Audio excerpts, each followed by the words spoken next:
It's 2026 and becoming an anime fan is the easiest it's ever been. But what if you're one of those people who's too lazy to give it a go, or you've got an attention span way too short to sit through an entire episode, but you still long to be part of the anime community? Well, fear not, for I, Professor Breadhead, have got you covered. This video will be the perfect guide on how to LARP as an anime fan, so you can seemingly blend into the community without raising any suspicions. By the end of this video, you will become the ultimate performative anime fan without ever needing to watch a single anime. Ready? Let's begin. Chapter 1: The Basics. With anime hitting the mainstream post-COVID, it has become a widely accepted thing to engage in. You might be worried you'll have decades of history to catch up on, but don't worry, the modern anime fan has pretty much killed old anime culture. Would you believe there was a time we used to be called weebs and otaku? Those were simpler times, but I digress. Now students, as budding anime fans, it is important to be familiar with the streaming platforms where anime fans go to watch anime. Not because you can watch them there too, no, we're trying to put as little effort into this as possible, but so you can prevent yourself from being caught performing. Pretty much every streaming platform has some catalog of anime, some worse than others, but at the face of it all is Crunchyroll. Despite the mixed receptions people have about the god-awful platform, they are far too lazy to leave it because they've been gaslit into thinking piracy is hard.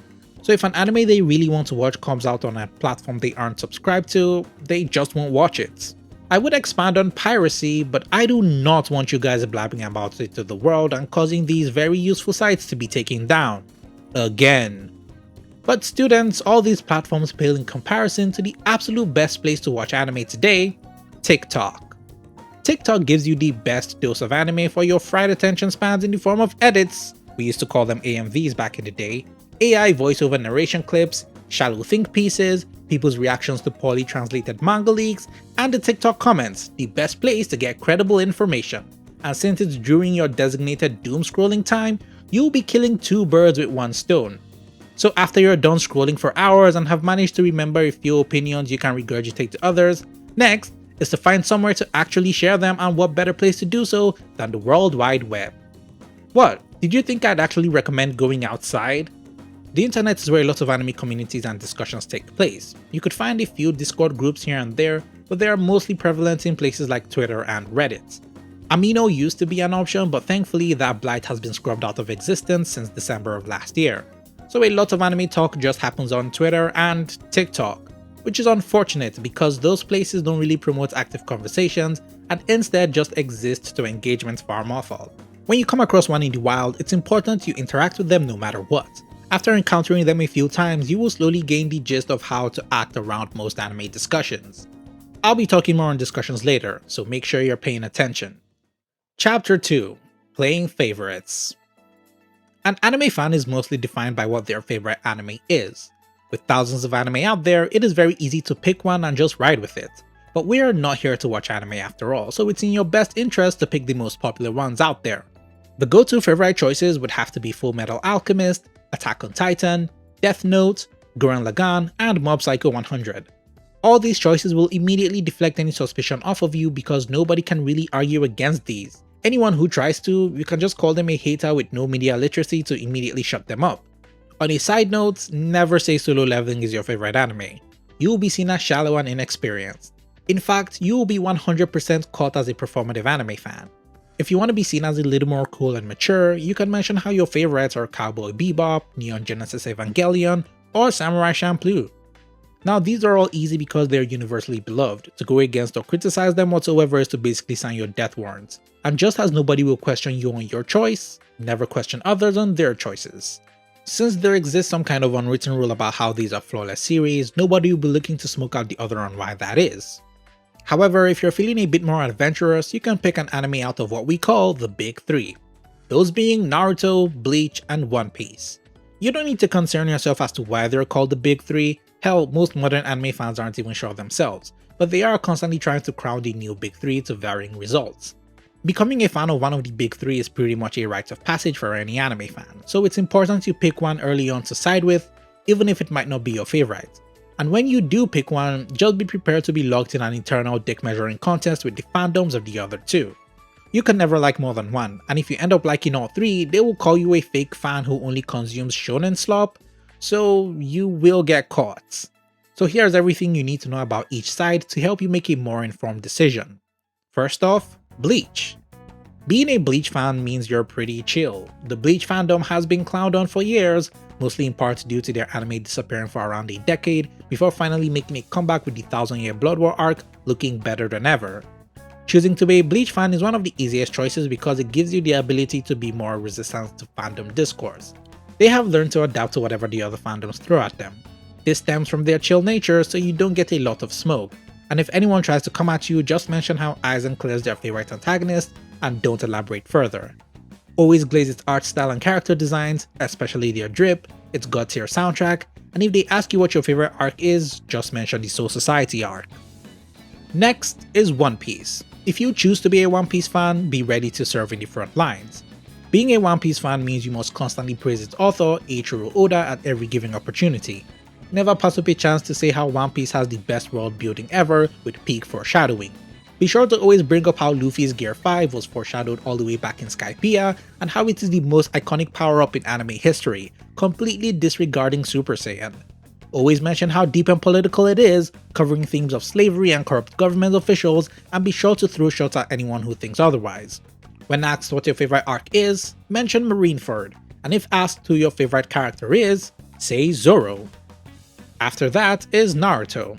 In my personal opinion, I think being a Naruto fan is the hardest among the big three. You will constantly be locked in battle, mostly with One Piece fans. The reason for this is because when Bleach went on hiatus all those years ago, the two groups could only fight with each other and have continued to do so. If you choose to be one, the best way to go about it is to just constantly praise how it has the best written villains in anime. Talk about how Naruto and Sasuke have the best rivalry ever, how it has the best animated fight choreography, the Chunin exams were peak, and never acknowledge Boruto as a worthy sequel to Naruto. And that's about it. Once you pick a side, be sure to hang around their fandoms long enough to get a further grasp on what they say, and remember, the one thing you should always do when it comes to talking about your favorite is to always speak in hyperbole. And if you struggle to do that, just say it's peak and that's all. Chapter 3: How to be an effective hater.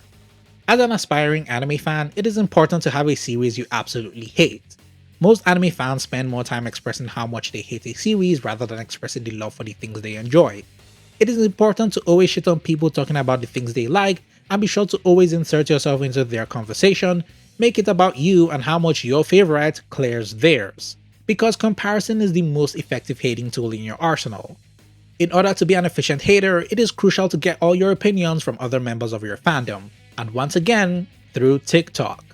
I cannot stress this enough how useful TikTok is on your escapades.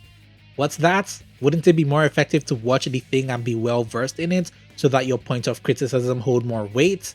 No, come on students, I've told you, we are trying to watch as little anime as possible. If you keep this up, I just might have to fail you guys. Like, come on, to be the best hater you can be, you gotta show that you don't even acknowledge the anime enough to watch it. That's why you have to take your opinions from others.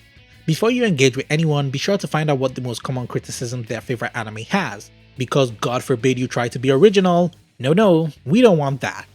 Now, if you find yourself on the other end dealing with hate, here are some effective ways to fight against it. Tell them they lack media literacy.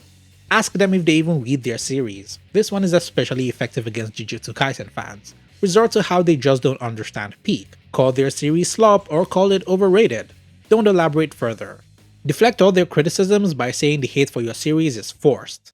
If you so happen to side with one of the big three, here are guaranteed ways to fight against them. If you're up against a Bleach fan, tell them their main character, Ichigo, doesn't have a personality because he has no goals or ambitions. If they clap back, just call it basic. Say the series fell off after the Soul Society arc. Call their series all style and no substance. Shit on their manga's ending. And be sure to bring up how nearly half of the anime is filler. If you come across a Naruto fan, mention how their series is carried by Itachi and Madara. Then go on to rip on the appearance of Kaguya and how she wasn't foreshadowed any way whatsoever. Bring up how Naruto betrays its themes of hard work since he was secretly the chosen one. Bonus points if you hit them with this video essay. Then ask them about the last time they had a well-written female character. If you happen to meet a One Piece fan, tell them there is no way you're watching 1,000 episodes and double down by bringing up the anime's bad pacing post time skip. Mention how the Straw Hats that aren't Luffy, Zoro, or Sanji have lost relevance the longer the story went on. Call their character designs goofy and unrealistic and how every woman looks the same. Then ask them about the last time they had a well-written female character. These are just a few ways to defend yourself when out in the wild, and be sure to study more on this on your free time. I'm sure you may be wondering why I focused on the big 3 2 chapters in a row. Well, that's because they are the most basic of anime to engage in, and because of how vast their fandoms are, it'll be easy to blend in. Chapter 4: Maneuvering Discourse. Most anime conversations online exist as discourse. There is always something new every week, especially on Twitter, which will be where you will be conducting most of your field studies, so be sure to always be prepared. Anime discourse often just involves shifting the goalposts so much that the original conversation gets completely lost in all the noise. Because the average anime fan can't help but insert themselves and compare everything, it often just becomes a needless back and forth. And because the people engaging in these types of discourse never really happen to gain any new perspectives, they end up being ultimately pointless. It is important to never change your views or stance on a topic, because that would mean you were wrong, and you, my budding anime fan, should never be wrong. If it fails, you can always just resort to getting mad and calling the opposing party mean names, because that is a super mature thing to do. When you see a series you don't like being brought up in conversation, never ignore it. Make sure you don't pass up a chance to call it either slop, mid, gunner bait, or a Diddy Blood anime. Anime fans these days are always finding out new words and phrases to describe the things they don't like or agree with. Shit like calling a series spiritually Israeli, for example. Like bro, where do they come up with these things? So be sure you're always up to date on them so you aren't caught lacking. Any series you don't agree with can neatly be put into one of those buzzwords without further elaboration. They are very versatile and you don't even need to know anything about the series to label it. Amazing, right? And if you don't come off as super smart when talking about a series you like, just call it a deconstruction of the genre it's a part of. Like bruh, you have no idea how powerful of a word that is. Evangelion is a deconstruction of the mecha genre. Madoka Magica is a deconstruction of magical girls. Chainsaw Man is a deconstruction of shonen. You can literally put that onto anything and come off as big brain. It works 90% of the time. On the other side of anime discourse lies shipping wars and power scaling. Two fields I'm no expert in, but there's a bunch of other teachers out there more versed in the fields, so you have nothing to worry about. If you have any further observations or questions, be sure to put them down in the comments below so that I or other students can help answer them. And of course, don't forget to subscribe so that you won't miss out on future classes. Now, before I end this class, here are a few more things to put into consideration when you LARP to help build your persona better. Always hate on isekai, despite the fact that there are good ones out there. To you, the whole genre is power fantasy slop. Never call anime cartoons. Always equate good animation to peak. Story doesn't matter so long as it's flashy. On the contrary, if you come across a Demon Slayer fan, just tell them their series is carried by animation.